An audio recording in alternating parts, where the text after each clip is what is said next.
Hello. Hot damn, I got a hot mic. If that's not a surprise to you, it is to me. My name is Spencer Tennell. I'm from Atlanta, Georgia, and I wear a couple of hats virtually. I'm on the board of the Olmsted Network, and I'm also on the board of the Olmsted Linear Park Alliance, based in Atlanta, Georgia.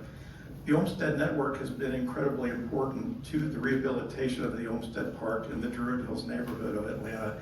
And I feel like this is an alumni event between Arlene, Lucy, and Peter, and so many others that are here. It's great to be with you all in a very interesting time in the District of Columbia. The Olmsted Parks were designed around enduring principles: democracy, access to nature, health, and social connection. But today's stewards face 21st century challenges, from climate resilience to changing demographics and urban growth. This panel will explore how park leaders and landscape practitioners use tools like cultural landscape reports and community-driven planning to adapt Olmsted landscapes for the future. Our panelists will share projects that blend ecological and cultural innovation, showing how Olmsted's legacy guides public use, environmental health, and stewardship. Please meet our panelists. Lucy Lawless will act as our moderator, and she is joining us from Bradenton, Florida. She's a historical landscape architect and former National Park Service superintendent. She's also a former Olmsted Network board chair and co-editor of the master list of design projects of the Olmsted firm. The next is Svetlana Regulina. She's the Director of Landscape Architecture and Preservation at Prospect Park Alliance in Brooklyn, New York, where she is leading major restoration projects of this 526-acre park. Bill Reininger is the Executive Director of Tower Grove Park in St. Louis, Missouri. While not an Olmsted design landscape, Tower Grove has an important design history and is a National Historic Landmark. And lastly, Peter Vetterejo is joining us from Norwalk, Connecticut. It's north of here somewhere. He's a principal at Heritage Landscapes with experience working on Olmsted sites like the National Mall in Niagara Falls State Park. And we were also on a team that did the first phase of work in the Olmsted Linear Park in Atlanta many years ago. Not that many years ago. We had hair then. I don't know. We'll save the last 10 minutes for audience question and answer, and please join me in welcoming Lucy, Svetlana, Bill, and Peter.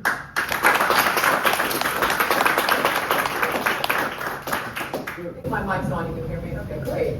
Well, it's a pleasure to be here, and as Spencer said, it's so wonderful to see a lot of familiar and important faces in the group, as well as many new faces, so that gives me great hope that there's relevance to all the work that we all have done over our careers, so that's really wonderful. So as Spencer said, my career was with the National Park Service, and I think my first day with the National Park Service in '91 was really, it was at the very beginnings of the Cultural Landscape Program. I was the first historical landscape architect hired in Atlanta to lead what became a much peak in that program about cultural landscapes. And we wrote the guiding three-part document of how to write a cultural landscape report. So I was asked to say a few words about that because I really think the National Park Service, having been given the role to direct historic preservation nationally, had many years looking at buildings and archaeology and other types of historic resources and never really understood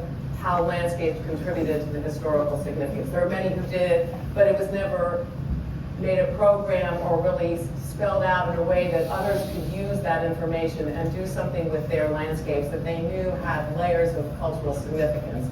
So the Guide to Cultural Landscape Reports was written and I think published somewhere in the early 90s, became, and I would say, the foundational guidelines for writing cultural landscape reports, which I would say is the foundational document for any historic landscape. And I say that because it was almost revolutionary that the cultural landscape report process asked you to go back to the very beginnings, pre-settlement of Europeans to Americans, to look at the way our native people had used the place, and even pre-people. Because the more work I've done in looking into it, really, there was really nobody in the southeast till after the glacier sort of started to retreat, and we understand the movement of people from the west to the east, in the case of our native people, and then finally the arrival of our European roots to this country. And what the Cultural Landscape Report showed the National Park Service, and I think anyone who's undertaking that project in that way, is that no place is untouched. And even if you are a designed landscape, which we'll talk about many in this conversation, that they are layers of history. There is not one history there, and even though we love to think, all of us who have the opportunity to work with an Olmsted landscape, and I mean Olmsted in the broadest terms of senior, firm, stepsons, sons, and all, that worked on it and were inspired by that approach to landscape design, that none of those places were not previous cultural landscapes, and they've been worked over multiple times after the Olmsted firm was there by others and very important people and communities who have a role in managing these public spaces. So we have a little bit more time than we expected, so we'll have more time for questions and answers at the end, but I really hope this is a conversation that the four of us can have, and then at the end, I hope we can answer any question you have, because I know among these professionals, we have the answers, because I think it's a rather unique group in that we have both an executive director of a major urban historic park in Bill Reiniger. We have an in-house landscape architect, I'll say historical landscape architect, because she works every day in a historic landscape with many layers. And then Peter Vitoretto and Heritage Landscapes with Patricia O'Donnell, who he works with, has really, in taking on cultural landscape reports in the private sector, has given all of us sort of foundational documents to look at. And so that Peter and the teams he has worked with has written some of the best cultural landscape reports written. And so it's a wonderful team to hear from. And so I have some notes, and I'll be looking down at them, but there's so many ways to go. And so I'll just start with Peter at the other end, because I think you've worked with so many types of reports. And so I think, again, a cultural landscape report is one, if you use it in the way it's been defined, is a very specific report, but they become many different things. So talk about places you've worked and what you've called these kinds of studies. Well, I think, hear me okay? I think one, first of all, thank you for having me on this panel. I think you were spending a little moment to talk about heritage landscapes involved in being productive and sort of helpful in the world of landscape preservation. We do a full range of work from the planning documents through construction administration. So our guys here is to get it done in the ground. And we use a lot of a variety of materials. Cultural landscape report is foundational. Sometimes we don't have that. National Park Service will often give us a cultural landscape inventory. We often use National Register nominations. And in the case of Jackson Park in particular, we started that job with nothing other than the National Register nomination done by Julie Baccarat. So in that project, we were called on board to sort of walk into the historic review process. It had 6 months to produce construction documents for a project initiated by the Army Corps of Engineers. We used Julie's background work, we used our own resources to understand the history. We did field reconnaissance. We looked at the Olmsted's, pre-Olmsted South Parks plans, Olmsted seniors. What was intentional about the South Parks, Washington, Plaisance, and Jackson Park. We looked at our own analysis to start deciding what was important about walking this Army Corps of Engineers project, which is called LEFR, the Great Lakes Ecological and Fisheries Restoration Plan, that dealt with providing an ecological system for migratory birds from Mexico to Canada. So that initial project was to put in 38 acres of ecological plantings. Our job was to fit it into the realm of historic landscape using the character of the Olmsted designs through the Olmsted 1895 plan, through the Columbian Exposition implementation, through the Olmsted Elliott plan of 1895, followed by the intrusion of a park in the 1960s by the Silo missile sites from the Soviet Union, the loss of the South Lagoon, and the creation and the loss of the Great Lawn, quite frankly. And then 40 years of just Chicago parks district sort of implementations of the park. So how do you take all this layering and sort of define how the Army Corps can plant this landscape out? So it's the analysis that allowed us to sort of direct and guide the approvals process, the construction document process, and on-the-ground implementation. So these are very important. The sculptural landscape portrait we didn't have, the history is really important in guiding us that way. So, what is a cultural landscape and how do we use it? It basically goes into three parts. It looks at the history of the landscape, it looks at the existing conditions, the analysis of what the differences between the two of them, and then on-the-ground restoration or on-the-ground treatments. Depends on the objectives we can get to. In the case of Jackson Park, it's about putting a new footprint on the park that will be in place for 99 years, and not sort of preventing an Olmsted character from returning to that park. If you go back to the purpose of the cultural landscape report, we look at the characteristic elements of a park. How do you define landscape? The identified in the document is what is topography and spatial organization of the landscape? What is the water circulation systems of the landscape? What is the grading? What are the physical constructs of a landscape that define a landscape that include planting, but many other things? And this is important about talking to the layperson as much as the preservation. And I use this often in planning and zoning, because this forms the foundation of the purpose of a park.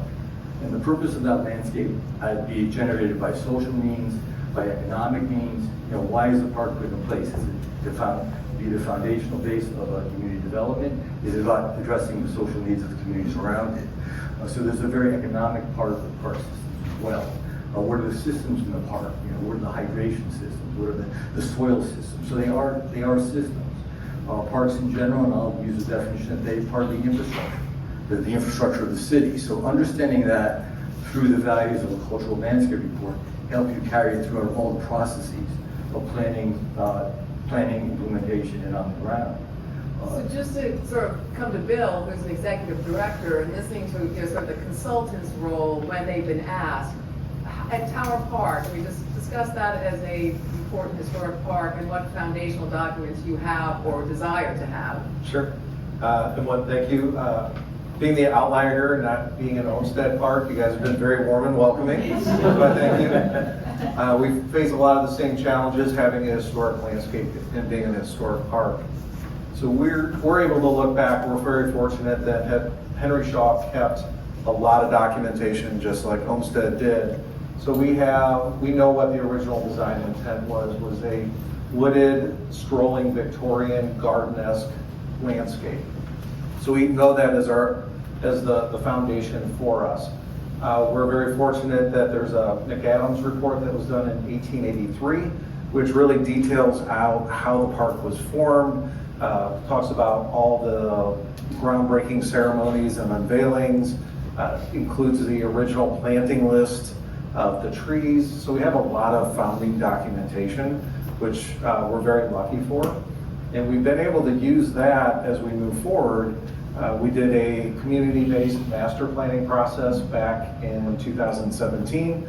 We brought in... Was that the first one of that type of report you've done in the community? There was one done in the 80s, but it was not community-based like this. Okay. And we purposely looked and picked a firm. We picked Roadside Carwell, who has had a lot of experience in these historic landscapes. So that gave us some really good foundation for that and really helped to guide what the master plan was, the 25-year master plan. And we've taken that, and part of that too is we did another documentation process of design principles, design guidelines, so that we had something that said, when you put in a path, it should be exposed aggregate. These are the types of benches, drinking fountains, so that when I leave, somebody else can go back and look at it and keep that in track. And then another fun one we've done is a tree restoration plan. And that went beyond just the design elements of what Henry Shaw had. We really focused into on, when we talk about the environmental impacts, is trying to figure out not only what the original intent was, which was garden-esque, but also how to be resilient now. I think we were all very painfully familiar with the fact that we used to get a 2-day rain and we get 2 inches, now we get 2 inches in 3 hours and 70-mile-an-hour winds to it.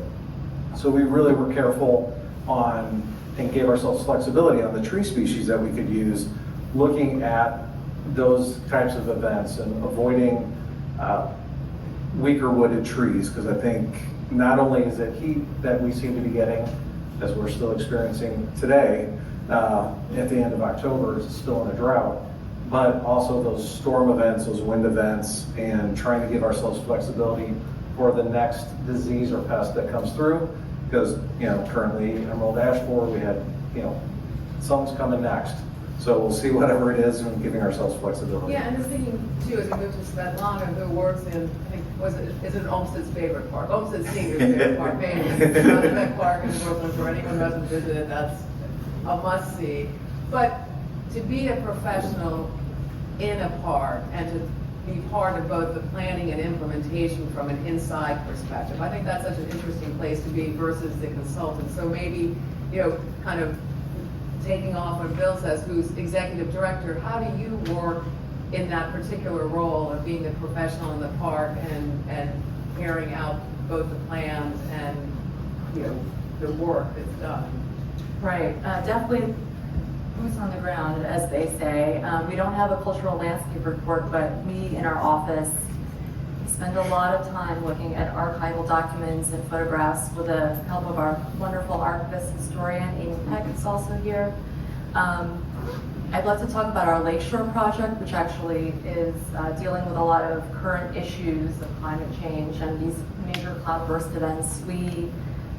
We're planning to continue the restoration of the Lakeshore.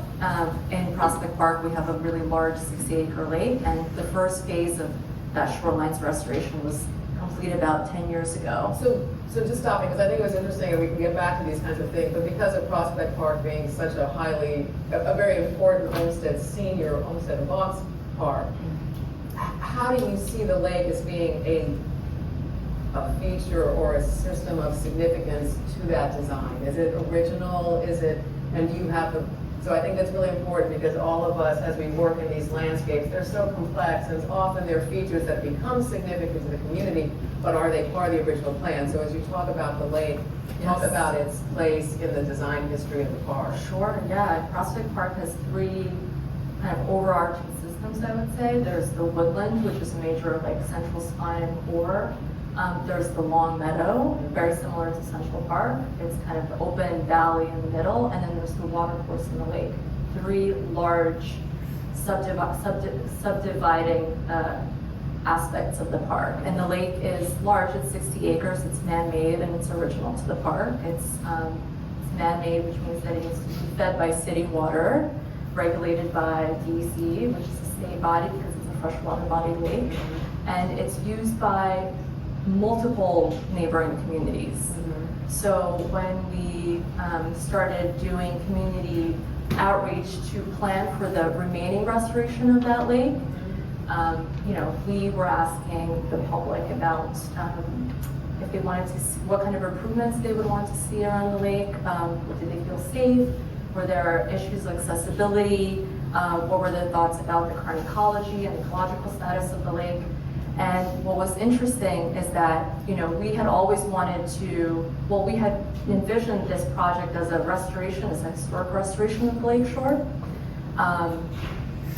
taking out the cobble walls that had gone in during WPA and recreating the inlets, the Olmstedian inlets, for a much more lush natural shoreline.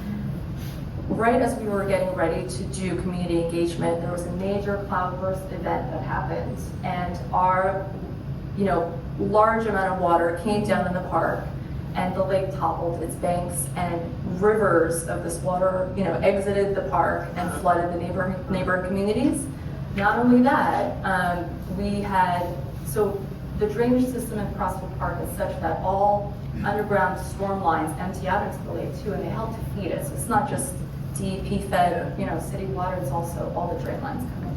And so this event was so significant and it's just so intense that the downstream storm lines were just totally at capacity, and we had geysers within the long meadow where the manholes were just like popping up. Water was just gushing out. So when we started to have those community meetings, the conversation completely pivoted to something that was just so much more critical. You know, how can we continue with this historic restoration work and not address the needs of that community when our lake was, you know, also flooding those communities. So under the amazing leadership of Morgan Monaco's, who's here with us tonight, who understood the urgency of the situation, you know, she got the mayor's office involved and DEP involved to bring in another layer to our project, which I can speak to later. Yeah, no, that's really important. And I think, you know, to go back, and I think each of us can speak to the complexity of a large urban park. I mean, unlike many places, the kinds of pressures from all sides, and as you say, I mean, a storm event that has nothing to do with the daily running of the park can completely change a park management's direction on where it wants to go. And I'm sure you have other, I mean, like tree, I mean, I think vegetation is another one. I mean, in doing any of these landscapes over a period of time, you see the loss of significant tree species because of both insects and changing climate that change the character of the park. And so, and I guess, you know, just a minute, but just going back to this a little bit about the lake and deciding to take out a historic layer like the WPA, and that would be a case of, without a cultural landscape report, I mean, clearly someone has decided the most important layer of the Olmsted original layer. And I'm sure they came back and consulted at some point. I mean, which layer, you know, what changes? And then when you speak of restoration, is that a, you know, and I think that would be interesting to hear Tower Road Park too with the design sort of you have you decided that you can restore? Or, you know, what I always think of in terms of, you know, preservation treatment standards, that rehabilitation is really where most people end up coming to. And that we often misuse the word restoration because that has such a high definition in terms of both having the design plans, that both of you probably have with the Olmsted and Shaw archives, and many of the places you go to. But whether in our current time, restoration in a landscape is ever possible. And so, and then going back to cultural landscape reports, a decision to take out historic features that would be, gosh, almost, you know, not 80 or 90 years old, what was that decision-making process? That, for us, was actually fairly clear. Yes. We understood that by removing the walls and regrading the lakeshore edge, we were able to recreate a much more robust and diverse ecosystem there, right? We're able to reintroduce aquatic, semi-aquatic plants. And so the ecology of the lake, I think, was, you know, has been suffering because it just, that portion, that really important layer just has disappeared pretty much. So it was driven by an ecology of the lake that made those features obsolete. And just out of curiosity, were there other WPA things in the park that went as well, or some of those staying? Was that the only work that WPA did in the park?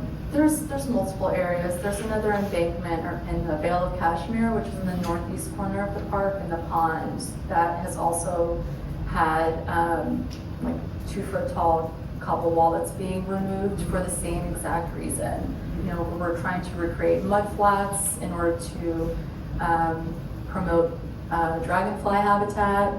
I just think the positives outweigh the need to keep that wall.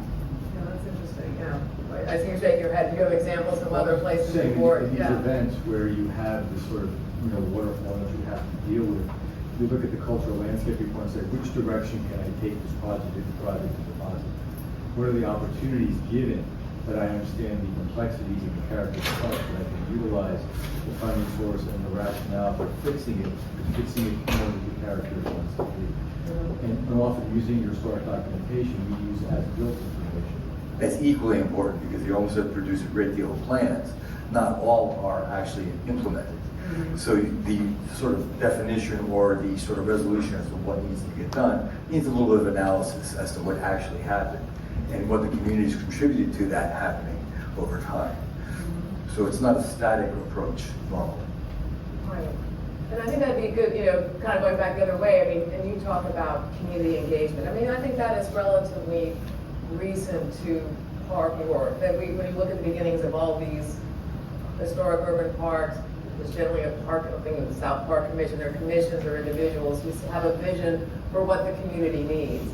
And now we've kind of taken that the other direction, and we look at the communities that surround parks and really engage them in a way that they've never been asked to engage before, but then often don't understand necessarily. And I'd be curious, because I think for all of us who work in historic landscapes, how do you first set the conversation when, I would imagine in the case of you and Bill, that you have a direction you'd like to go, and you have a historic landscape that you would like to preserve, when the public doesn't necessarily understand that value? How do you, I mean, maybe you've been doing it over a long time at maybe both of these parks, and you could say how over the years or decades you've been working with the public, so they really understand these places as culturally significant as well as, Yeah, I think because we have the world's biggest collection of Victorian pavilions, that infrastructure there, people recognize it and really appreciate it. When we did our survey, and we had over 1,300 responses to our survey online, that historic nature and preservation was the highest thing that they ranked. So we're very fortunate to start the process off with a recognition from the community that they love that historic nature. What makes our park feel different than any other park is the fact that you can have a family picnic underneath a 150-year-old Victorian pavilion for $100. So, So a constructed feature like a building or a pavilion that makes that sort of they recognize history in that artifact, so they can get the idea that this whole place ties into that feature as well. There's something that goes along with it. Yeah. I think it's harder in large landscapes. I think Prospect Park, the public's understanding of that is a design as opposed to nature. Yeah, I think it varies quite a bit. Some people are really respectful of the history, and some people just appreciate the park for what it is and really want it to be left alone. Sometimes the restoration work that's really necessary to bring it up to current times and to meet current needs is really disruptful to the public. But in general, I think most people are really supportive. We do a lot of community engagement, so it's just a lot of conversations and it's a lot of effort for our communications team as well. Which is fortunate to have someone like you in the park who can communicate that every day that you're there working and out in the field. But, Peter, talk about being the outside consultant and coming in to a community who... So building sort of an understanding of the value of the park. A lot of times we talked earlier today about the value of open spaces. Because often that's one of the first thing that's gone. You get sort of incremental surprised by other elements. So what's the value of an open space in terms of the construct of the park and its composition? What makes a park beautiful? And the open space and the textures. In a Olmsted landscape, the vegetation is one of the first things there. So, bringing those values to the community through the lessons or the information provided in the CLR is very helpful. It's about building a constituency that, and we talked a little bit earlier about maybe having a steering committee that works up front, that understands what makes the park beautiful.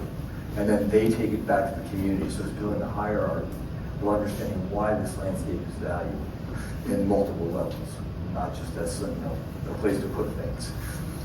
And I'm assuming, Bill, and that for some amount of time now, you've had probably community members as part of your board. So there's a more regular communication, whereas I'm sure you go to some places where they've never involved the community before and asking your help there. So, it would be great to hear from, like you, Bill, how over time you build relationships with communities around the values of the park. some of the things we do, as odd as it may seem, is we have very distinct neighborhoods around the park, which I'm sure most of you guys do as well. We actually will go and attend some of their monthly meetings just to keep everybody informed of what the park's doing, what they can expect, some of the challenges that we're having. And them hearing that directly from us has really helped to build that community. We have a membership program, and that was started by the community themselves. So an activist group, decided they wanted to help the park. So that it was really a grassroots, not us saying, hey, we need help. It was them saying, we want to help you. And then now social media, I mean, we're able to communicate everything we're doing and really get that buy-in and support that is needed from the community. Yeah, that's great. And similarly, yeah, we have a board that lives around the park. Most of our staff also lives around the park. It's really convenient. And we also have something that's called the community committee, which is comprised of, various groups around the park that use it, like a dog walk, dog group, and bicyclists, like cycling enthusiasts. And they meet by monthly, I believe, and we give them updates on all of our capital work, and they bring any sort of concerns to us. So it's a very open conversation. In addition, any sort of improvement that we'd like to bring to the park, we have to go to the community for review. We have, I think, 6 or 7 community districts surrounding the park, and we make sure that everyone gets to see the project that's proposed, to review it, and then that project then goes to the borough board for approval before proceeding with LBC and PDC, which is Landmarks and New York City Public Design Commission. So lots of conversations about the design. And I'm sure something similar there too. That You basically have to reach out to those communities, and usually your client helps you do that. Municipal and community groups are very important in building that support for projects in the park, and also understanding what their needs are. I mean, these parks are being sort of reinvigorated, and they're basically being sort of invested in to support the communities they surround, or that surround them. So these parks are serving the same purpose they were designed for. They're just stealing and serving new people. And that's perfectly what they're supposed to do. We're bringing these parks forward for continued use and investment in. Now, Pierre, can you, because I think you'd be distinct, maybe you get to consult on those, but that you probably work with parks that aren't the gems of their community. Because I think of Prospect Park and Tower Grove Park being the gems in their communities, and I'm guessing you've had the opportunity to work with sort of not the uncut gem, but something that's lost its shine, and how you work with communities to re-engage them around something that needs. It's the same process. I mean, the landscape to us, because we're landscape architects, it's valuable. It's valuable regardless of who uses it. And it's just bringing, I mean, even if you're working on a parkway, what's important about the green space? Bringing value to green spaces as open space in the urban environment is very useful, even at a minor level, even though they're not stars and they're not, named parks.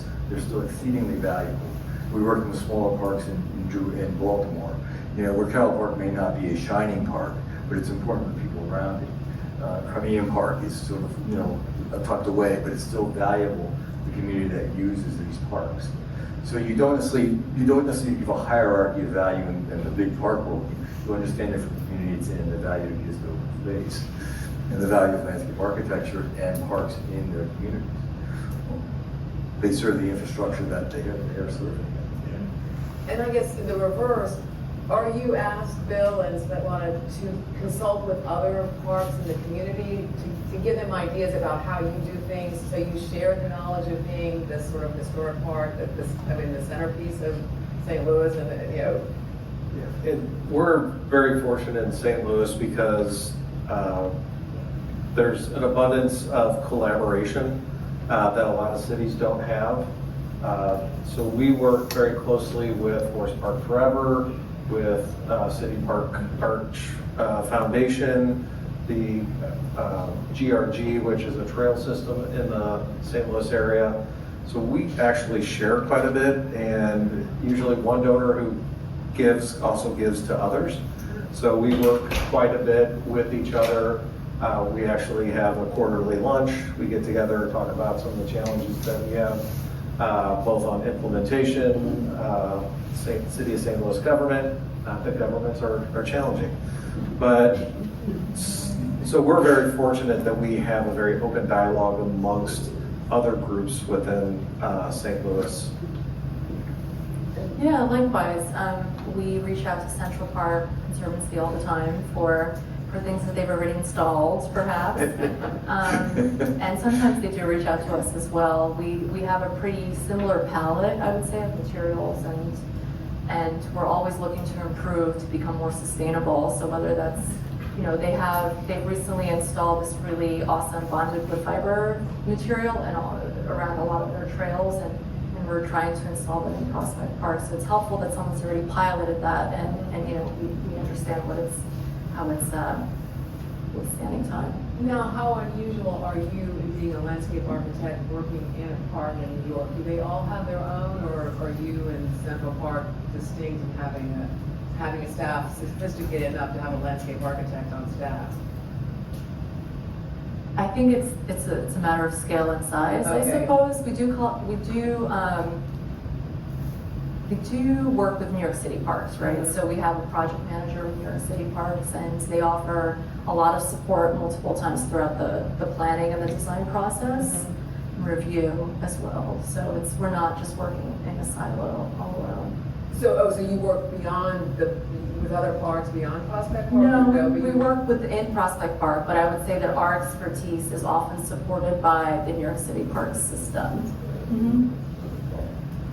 So I think, again, we'll get to questions, but I think the other thing that is on my list, and I think is very important to any of the projects I can think of, is just the pressure on, they may all be different, but again, I'll start there again with you, because you said you want to discuss the stormwater project, but the kinds of pressures on urban parks today that most people just really don't understand. They're users or they're visitors at one time, and they really don't see the kinds of issues, and they can be, I've been thinking so many, but I think it'd be great for you to discuss at least one that you have at Prospect Park and how you're trying to work to resolve that issue.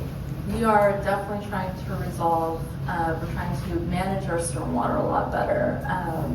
And I think the new partnership with DEP is hopefully going to help us do that. Our project. And just because of acronyms in the park. Oh, it's Department of Environmental Protection. Okay, so that's a city department, yeah. City department, they control the sewers all around the city, and also drinking water that flows into the lake and feeds the lake. Is it state or city? City. City.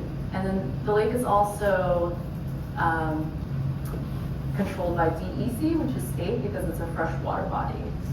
So it's a completely created feature in the Yes. park of that size, and yet it has these different sort of interests involved in it, which is a complexity that most. Yeah, but I think our new relationship with DEP is going to be really exciting. They've spent the last year doing feasibility studies of the park. We don't have, one complete map of all the systems and all the drain lines, right? So their engineers have spent the last year stitching things together through all the various surveys that are in our files and historic files. And then they were able to model various storm events for us.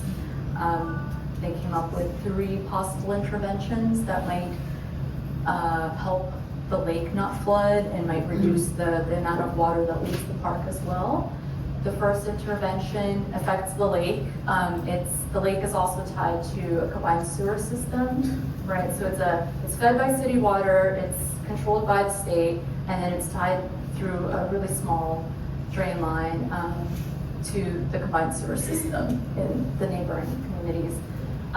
Before storm events, we actually have to lower the lake by a certain amount so that it can receive rainfall, but that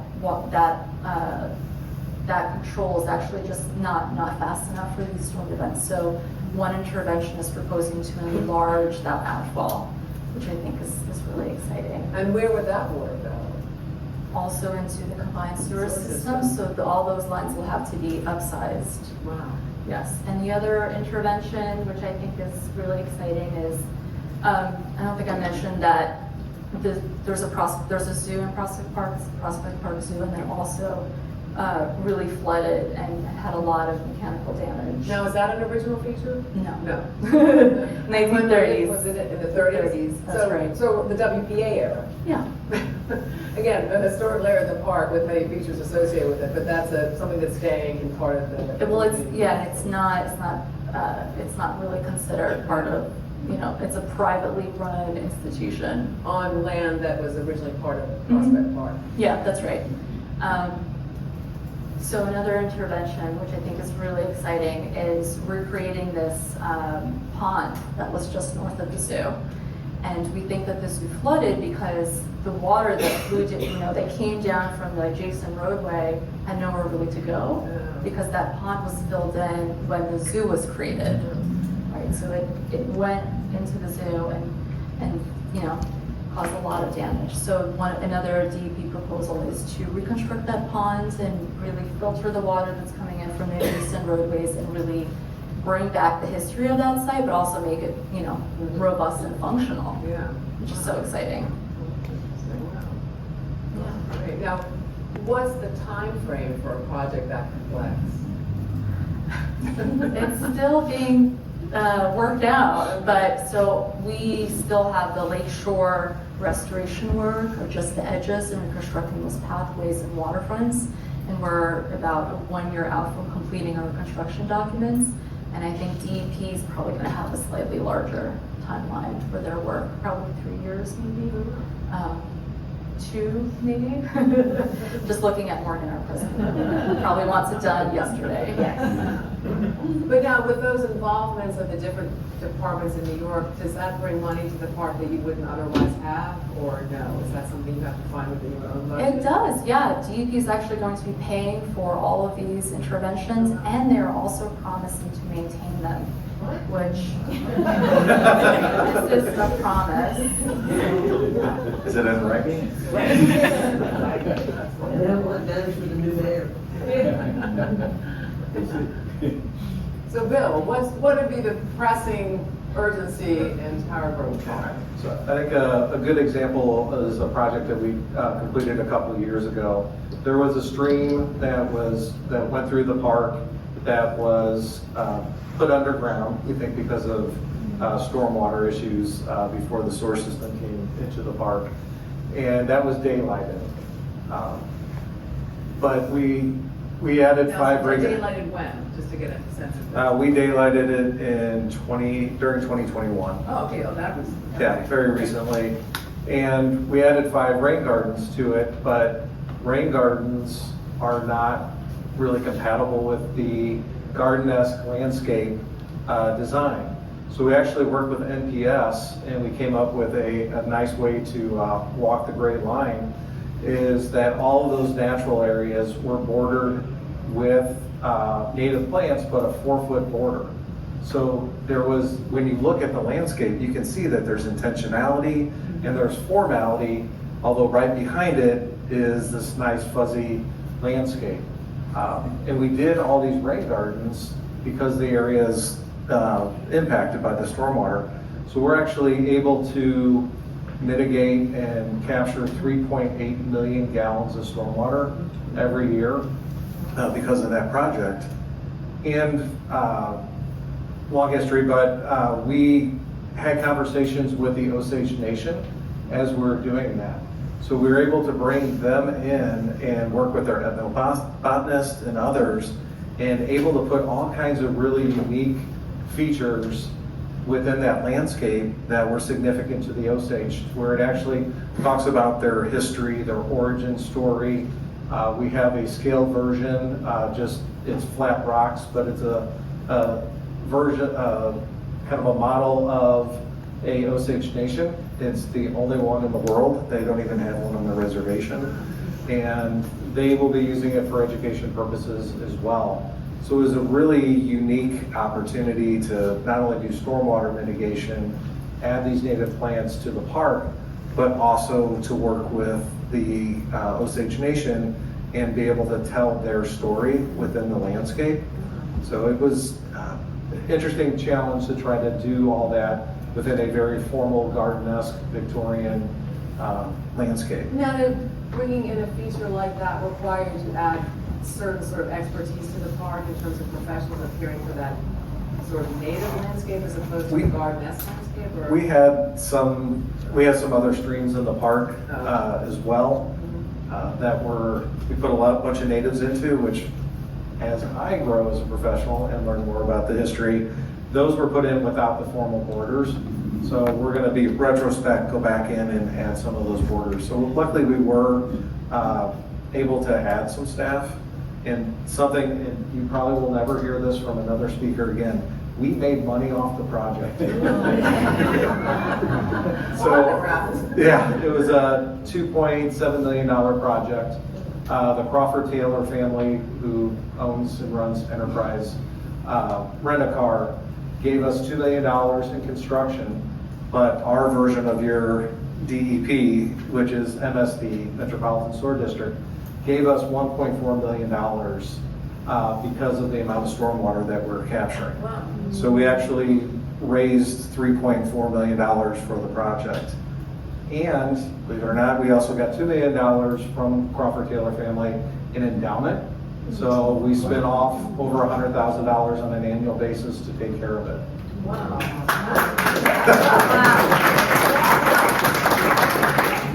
That's excellent. All right, Peter, you got to top that. No, I can't stop. We have a great solution to the problem with agricultural benefits Yeah. constantly, Yeah. which is dealing with stormwater.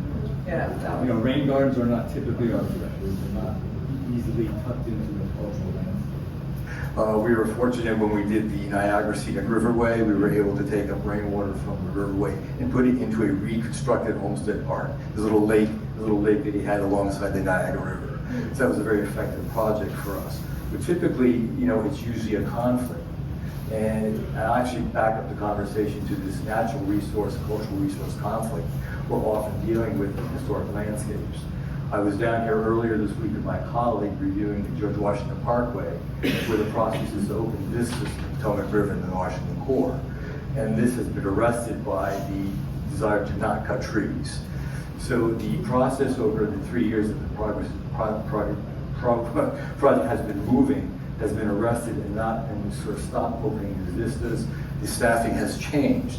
So the historic documentation we utilize to build the argument to open these landscapes as part of the infrastructure, concrete, the roadway work, you know, has been forgotten. So we have to go back to that original document and say these are the reasons why these vistas are being opened, to sort of negotiate and or balance the natural resources and the cultural resources. And we're seeing this in small municipalities as well, where they will favor the decision of an arborist versus the landscape architect based on the desire to have more trees or more pollinator gardens without respect to what they do to the cultural landscape of the urban fabric. So this is it's an ongoing discussion, and in my mind it involves going back and saying what's valuable about the landscapes that we've created, as a culture. And how to balance the two, which is always a challenge. Not that we don't want to balance them, but there is a way to do it in a way that fits the landscape and supports it in a positive way. Well, and that's going to be my last round of questions, and then we'll open it up to the audience. But I think you're speaking to something that is so important, is documenting the work that you do for the next generation. And I think what you're saying, Peter, and maybe give us other examples of when they implement the work you've recommended, that you work with the park and the entity to document it, so they have to go back to and look and use again. Because I think, so if you could speak a little more to that, and I want to hear from Bill and Svetlana too about, because I think those records really are something that's often not there, and when we start to create a new way forward, that those records are so valuable. We try to make sure that the CLR we produce or the preservation management plans are not static documents. Mm-hmm. So we take them out. We actually are talking in another proposed project where we build guidelines that go to the staff, to the maintenance sheds. Actually, involving the people putting the parks together, about why we're doing what we're doing. So they're not necessarily static in that way. The record of that is a little more challenging because we don't necessarily have control of the archives and who's going to have access to them. But sort of tying the value of the landscape and not just saying we want to do it but because. We want to do this way for a variety of reasons and adding value to every decision we make. So it's not documenting would be another challenge. Well, as executive director, how do you see capturing the work done in the park for future generations, so they'll have that record? Yeah, I think some of the important things are those documents and making sure we have not just digital but also paper, because at some point PDFs are going to become outdated, and 100 years from now somebody's going to be able to still pull up a paper document. Our tree restoration plan, so we have a nice document for that. We have a buildings and grounds committee within our organization, so that's those meeting minutes really capture all the decisions of what was made, how much it cost, how we selected the different designers. So that's a really good reference document for folks to be able to go Do back. those documents stay in the park, or do you give them up to a larger city office, or? Because we do get some funding from the city, we are subject to the sunshine law. Mhm. So if somebody comes and asks for it, we do have to supply it. Okay. But it's there to share, we share it with. Our master plan and our tree restoration plan are all on our website. They're also part of the documents that we uploaded prior to the conference. Oh, wow. Is that true for you too, I imagine? Yeah, pretty much. We have an archives department, Amy Peck, historian, and she's great at just bringing in the new layers of projects into the archives that are there, and also forward thinking. We're going to be implementing like a geolocated software for organizing all our projects. I think it's called OpenGov or something like that. So in my mind, the way I can explain it is that it's a map, it's a GIS map, and then you'll be able to tag the projects that you've worked on over time, and it'll give you the complete inventory of the entire palette, all the materials that have been used, and all that. For each site, for each building, and also hopefully the systems of the park, right? So all of the utilities, all of the lighting, everything. Wow. Really bring it all together. Wow. Now, is that being done citywide, or is Prospect Park? It's just Prospect Park. Park. Yeah, I think other large parks use Yeah. it, and we're just catching up at this point. It's just interesting because those documents that go online now are accessible to people who are not necessarily involved today, but might be involved tomorrow. Yeah. And sometimes I'm surprised. I mean, the Louis Kahn bathhouse preservation master plan, I'm just typing bathhouse and up comes our preservation master plan. And it's online for people who are not necessarily involved with the project, but it helps to sort of archive to the public, Yeah. thoughts and concepts of what the landscape is as part of this project. Yes, okay, so we have this thing, that's perfect. So we have like 15 minutes, so you're gonna have Victoria to be the mic person, or? Yeah, so I think there's a chance to turn off this. So, Well, here, I'll walk around and if you want to stay late. okay, well, keep going out. Okay, sure. So, but, Do you have any?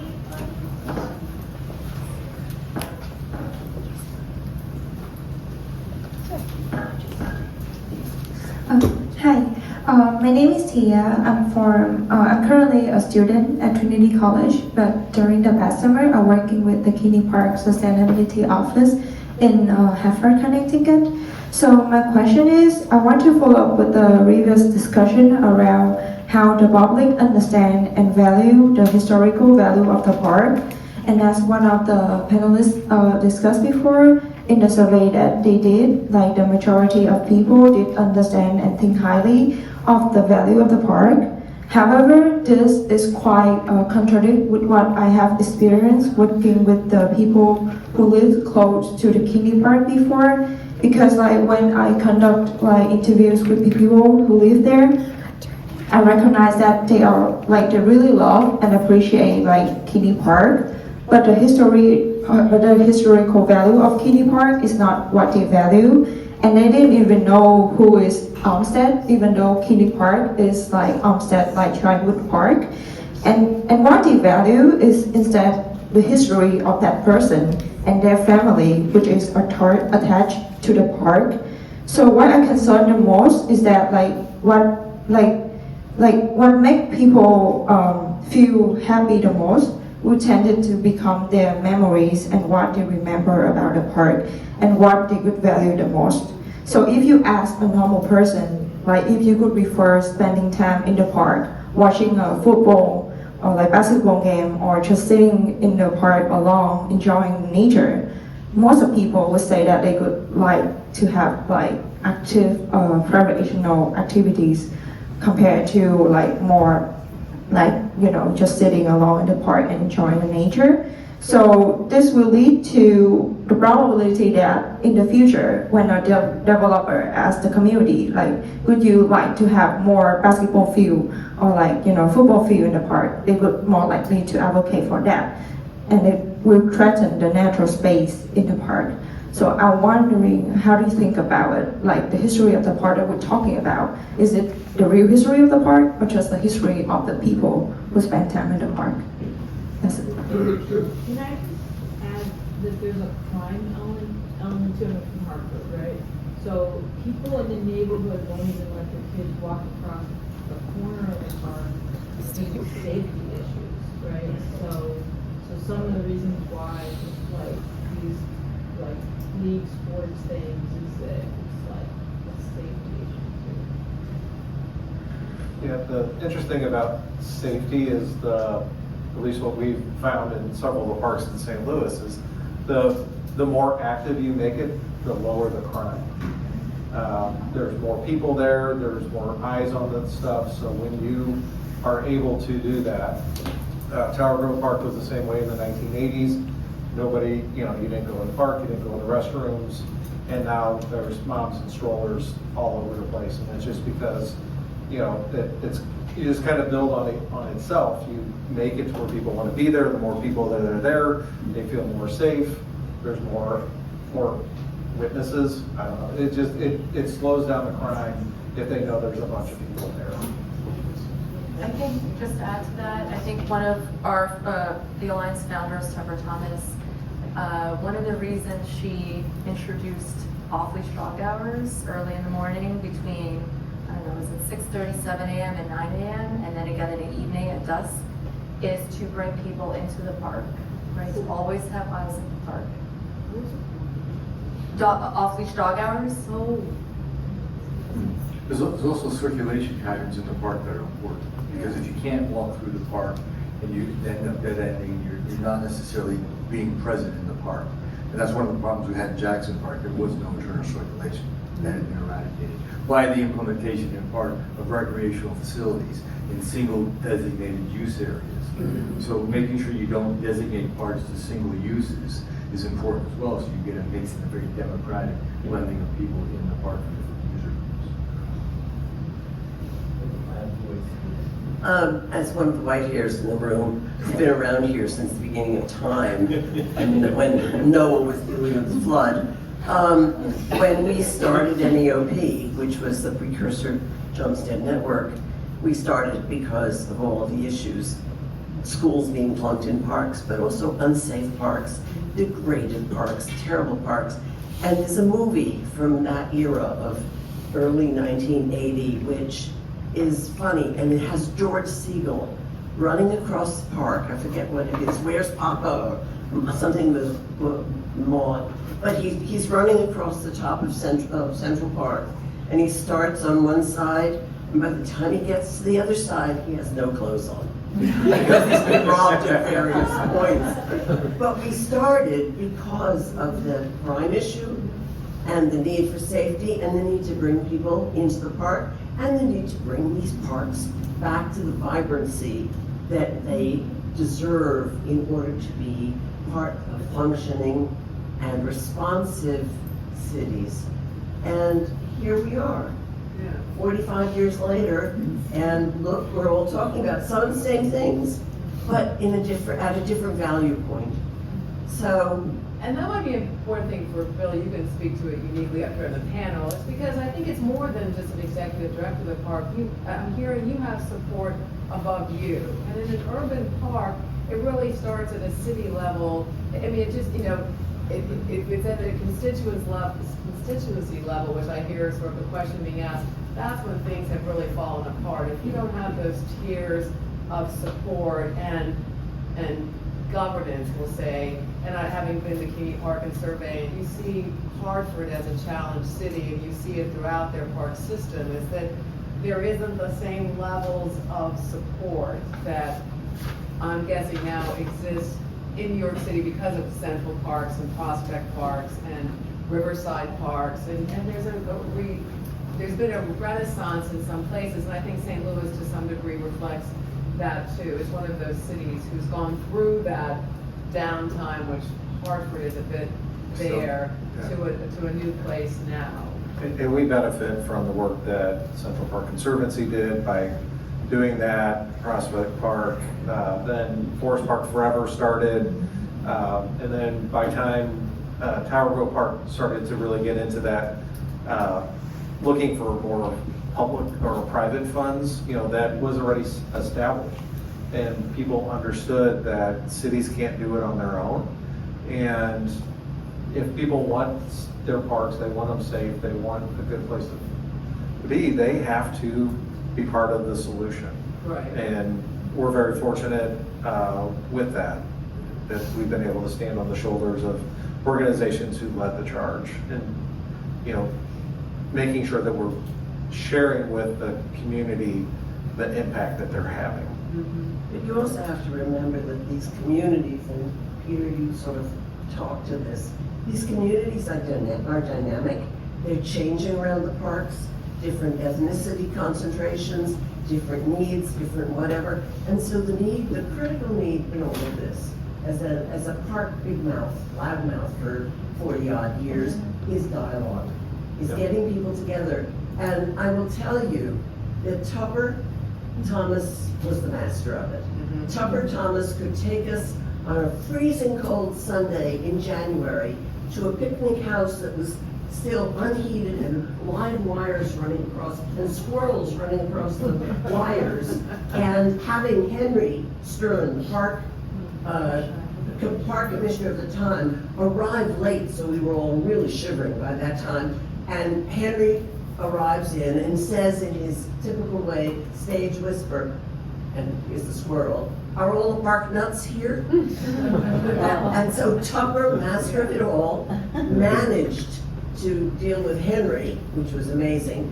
But then she also managed to have a dialogue in that freezing cold space between the dog walkers and the bird watchers, who didn't like each other at all.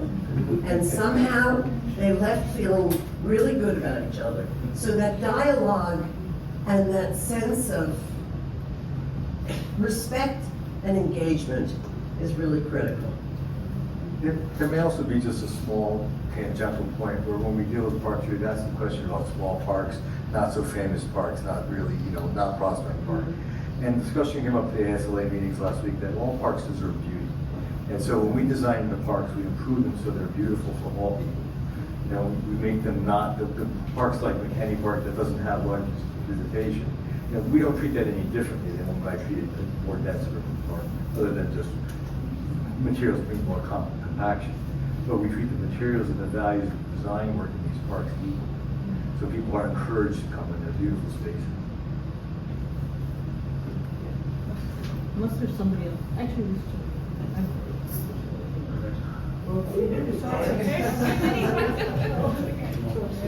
Thank you, guys, for a great conversation. And I have 3 things I just wanted to ask you about quickly. The first is the challenge of understanding character.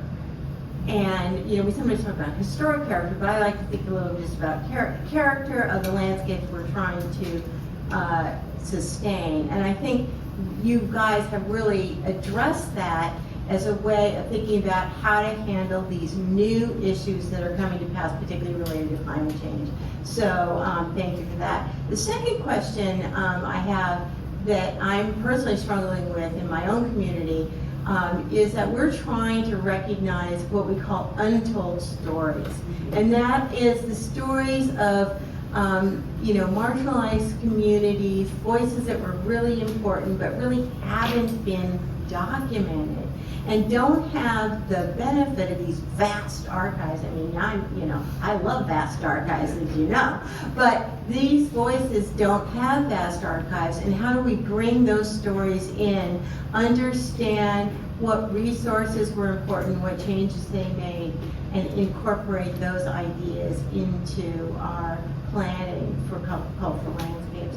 And then the last is the challenge I see today as someone like Lucy, who was there in the beginning, right? There we were, in Washington trying to figure it all out. But there just are fewer and fewer people who are coming up through the education systems and becoming planners, landscape architects, whatever, and who are interested in cultural landscapes and historic parks, because climate change and sustainability is such a focus of so many landscape architecture programs today. So how do we get the next generation, how do we mentor them, and how do we get them involved in this work? Good questions, yeah. Good thoughts, yeah.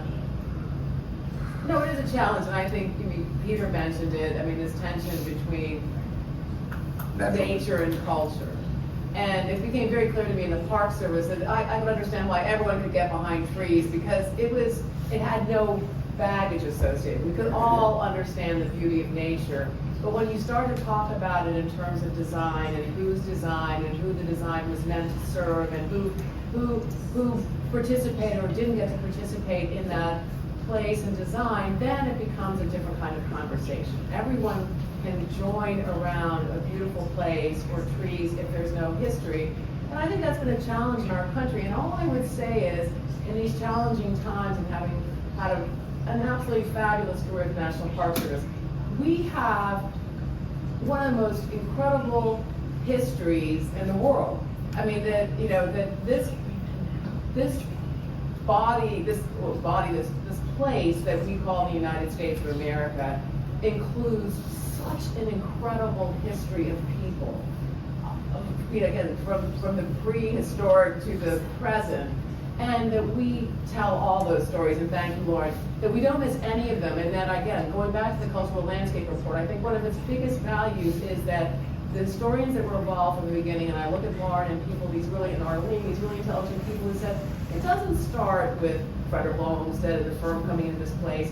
This history of this place starts with the first people here, and what they were responding to was a place already being shaped by peoples that we did not understand completely. And now Cultural Landscape Reports do such a good job of asking us to look and consider what that place is for a design landscape, as the designer comes into it. And I challenge everyone who's in the design field to think about, there is no blank slate. I think that's always the challenge between architects and landscape architects. And architects often think of themselves like, oh, we're arguing about my building on a blank slate. And I don't think anyone trained in landscape architecture, and correct me if I'm wrong, we always imagine that place to have a history, because at least even the vegetation has a long history. So we don't imagine history to ever be left out. So I hope all of us, and I think everyone in this room would, think about this incredible history, and we don't know it if we don't share all of it. And as we are asked to look at signs and parks that tell parts of our history and which ones challenge us, that we embrace them all, and not with more signs, but we find more ways to tell our stories in these amazing urban parks and landscapes of all sorts, because they are holders of such amazing information and history. So, Spencer. I'd add to that, when you're talking about trying to find the voices that haven't been really heard before, I think you really have to think outside the box and go out and actively seek them. We did two different, during our master planning processes, open house. And, we put signs in the park, and we put signs, went to neighborhood meetings and all that. And we did not have a very diverse group of people.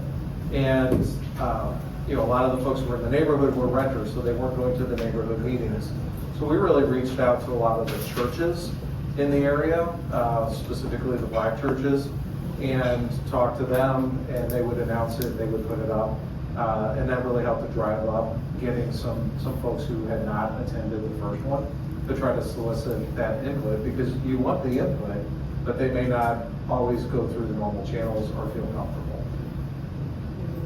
Yeah, we did the same thing with the Osage on that project, just Yeah, I think that's really reaching out to them. Yeah, it's a brilliant project, and a way to use native plants in a way we often don't think of. They're cultural plants. It's great. Yeah. How about now? It's fine. I can probably make myself heard. All right. So when Peter was talking about the GW Parkway, one of my professors at UVA worked on that design from the belt line from Tyson Corner down to the Potomac. And the design of the roadway was independent instead of like an interstate highway, the lanes were parallel to each other. They crossed out from underneath each other, and they moved independently with the landscape. And he drew 6-inch contour lines on these roads. And so the view sheds that Peter's talking about are absolutely critical. People kill trees, trees kill people. Two, fall on houses, fall on cars. And I'm not saying this is payback, but the cultural values of that experience of driving from Tyson Corner to the Potomac is breathtaking. If you and to lose those view sheds, oh my God, that is a cultural loss. It's a powerful ride, and then you start to see the monumental core. You know you're moving over the world. It puts you in a place, and it's certainly better than driving, the development. If you're going to be stuck, you might as well be stuck at the GW Parkway because it's green. But we have a similar problem with the Barrett Parkway in Connecticut. What's the value of that parkway in that context? And it's a continual discussion with Connecticut DOT's the Wildlife Vegetation Management Program, which we're working to instill, is being able to fund vegetation management. And why that vegetation management aids the Connecticut economy. So that's the equation we're trying to make, is why it's valuable to money in vegetation and managing that parkway equally with the hardscape. Because we can get money to fix the roadways, but we can't get money to maintain the green swamp, which is what a parkway is. We have one more short presentation before the day is over. We're gonna to wrap this. But thank you so much.